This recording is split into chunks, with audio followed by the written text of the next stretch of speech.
Hey everybody, how's it going? It is Dunbar Snack Bar. It's time for some more MLB The Show gameplay with our road to the show with starting pitcher Roberto De La Rosa.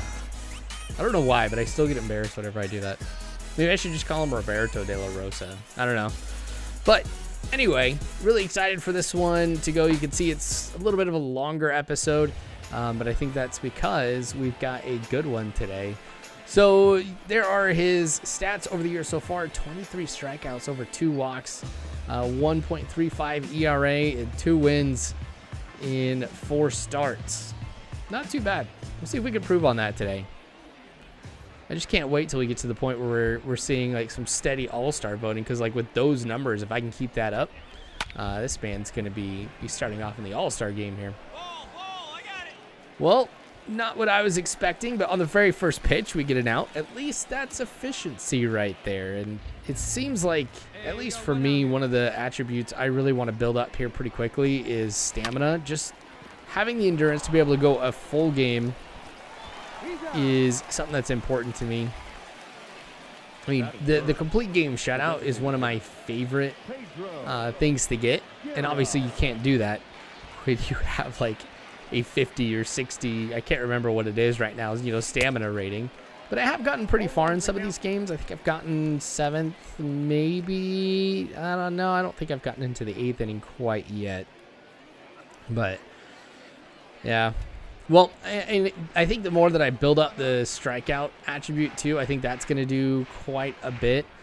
Just because, the more hits that you give up, obviously that's going to make you go through more pitches, make you run through your stamina a lot quicker. So if I can get that third strike, I think that's going to help me be able to last longer in some of these games. But I was a little worried about that one. I'm just glad, though, I don't have too many pitches that I'm going to see drift into the heart of the strike zone or just right over the plate. I mean, the 12-6 curve has the potential to do that, but 4-seamer and the 2-seamer, I mean, you basically know where those ones are going to land. And as my control continues to increase, that was a nice one. But no, as my control continues to increase, that's going to become less and less of a problem. And I've seen that in the other game modes that I've played with other pitchers and stuff like that, that tends to be somewhat of an issue. Comebacker. No, I'm not going to be able to get him over there at first. This just made me realize at some point in this series, if this holds true like what I've done in some other series that I have with like franchise and stuff, there's going to be some comebacker that's going to injure Roberto here. Take him out for quite a while too. Man, that's always frustrating when that happens, because I can think of 3 instances right now in franchise where I've had a starting pitcher go down because of a comebacker. What a terrible throw, man. Like, why? Why couldn't you just stopped and made the throw? No, you had to sit here, pick it up, do a little dance, make yourself look good in front of the lady or whatever, and make the throw. But all right. Well, runners on first and second here with no outs in the second inning. Going to try and keep some of these pitches low. Want to try and force a double play. Gosh, even a triple play, that would be ridiculously sweet. But I don't know if Kirtley here is a really slow runner. Swing and a miss. I'll take that one. Yeah, I don't think I've gotten a triple play yet. All right, we'll go high and inside, though. Since I've thrown so many pitches low at this point, I figure let's mix it up and go with something different. But look how wide of an area he can make contact with the ball at. That'll be tough. There we go. Both strikeouts today have come on the 12-6 curve. That seems to be the finishing pitch of choice so far today, but we'll obviously have to go with some other pitch. I don't want the computer to just think that on potential strikeout opportunities, I'm going to go with that curveball first. Ooh. All right, with this dynamic challenge, let's go end the run, or end the inning without allowing a run.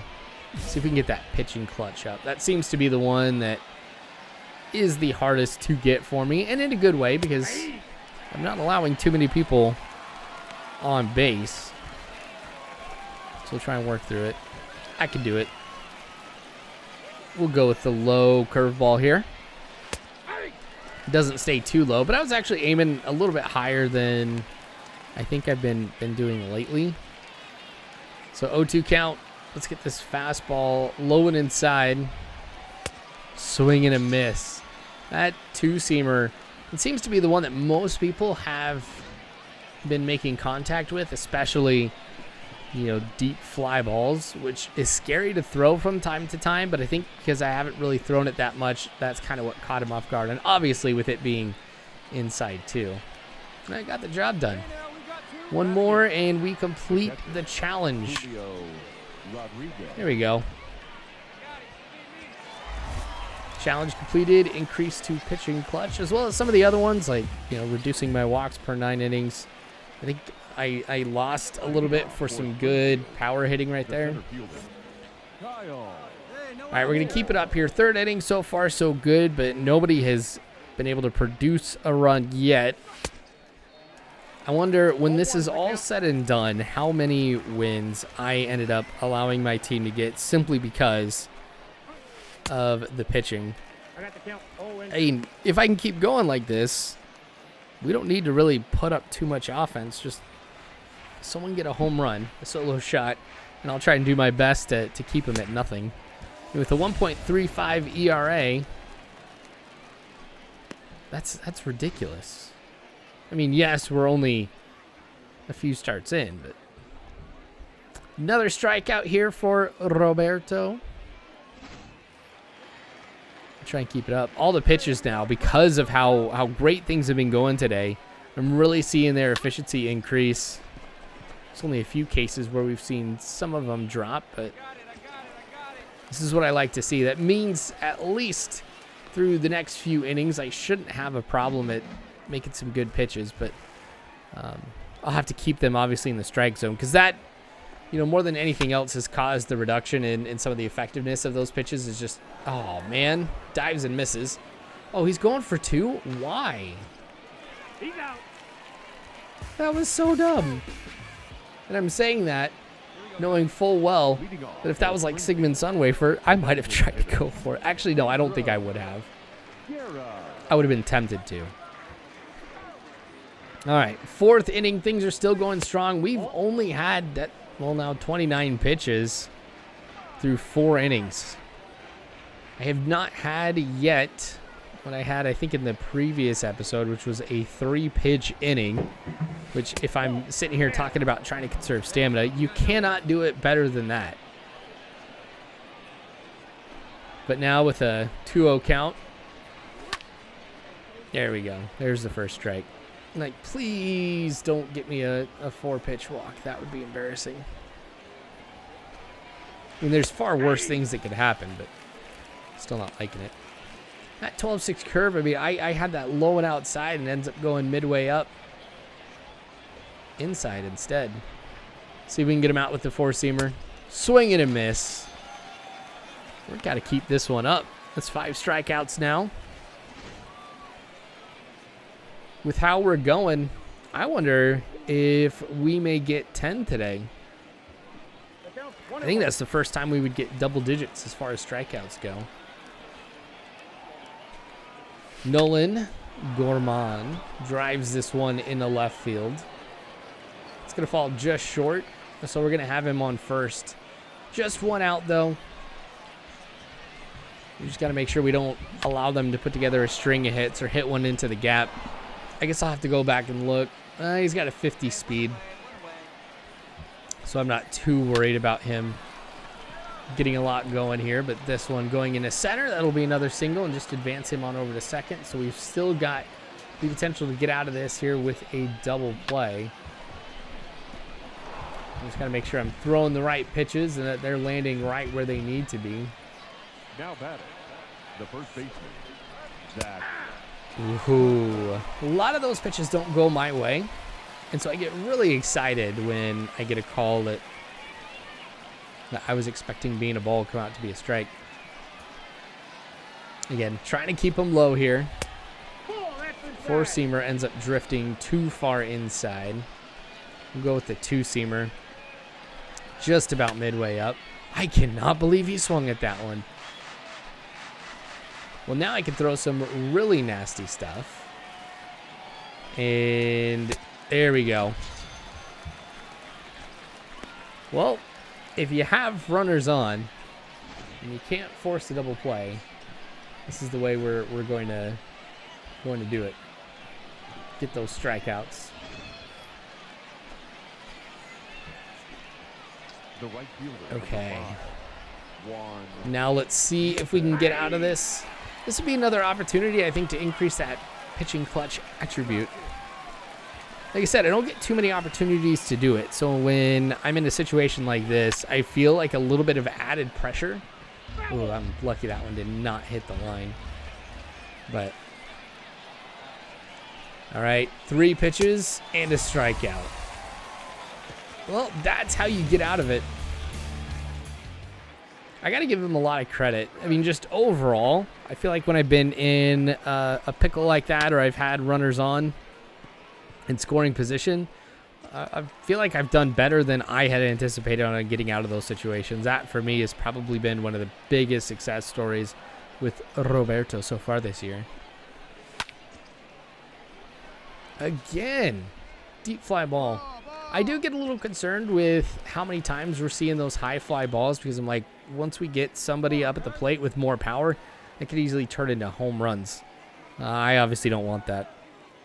Especially right now when nobody has yet to produce a run.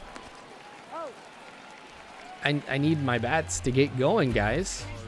I want to be able to get the win. Here in the 6th, same thing, still nothing. Now at this point, though, having thrown 54 pitches, I've seen, laying down the bunt. Think he got me. He got me. Newt Bar. The guy's name is Newt Bar.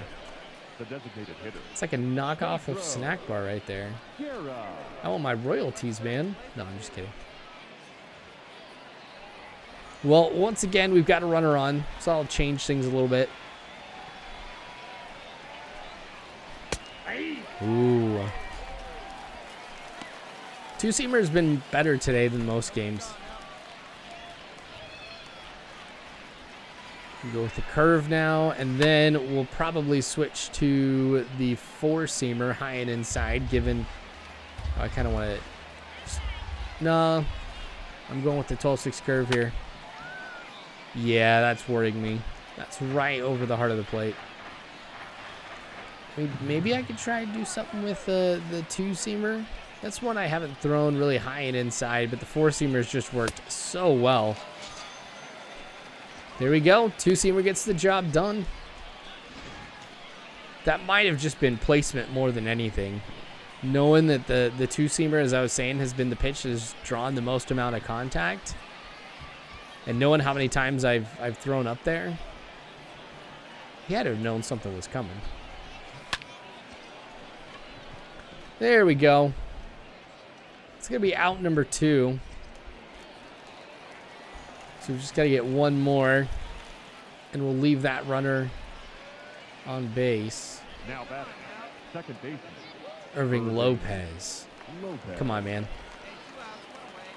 I'm feeling confident we'll get the strikeout right here. I love being able to see the hot and cold zones for everybody. I mean, obviously that influences heavily where I'm going to be throwing the pitches, and also in what particular order.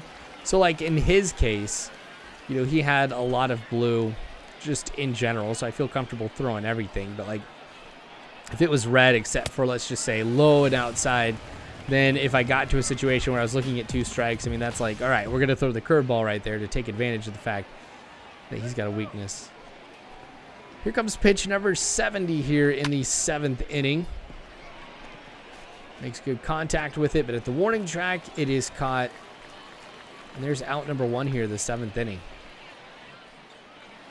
If I can keep it up, I'll make it to the 8th. And that should be the longest I've stayed in the game.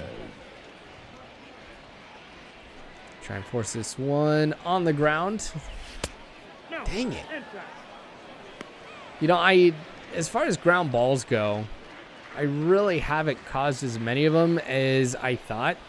I feel like that the ratio between high fly balls that go into the outfield and the ones that are in the infield aren't necessarily favorable to what I'd want. So that'll be something I'll see changes over time as I work up the attributes and stuff. Gosh, that was one I would have just drilled. He really missed an opportunity right there. High and inside four-seamer. And here we go.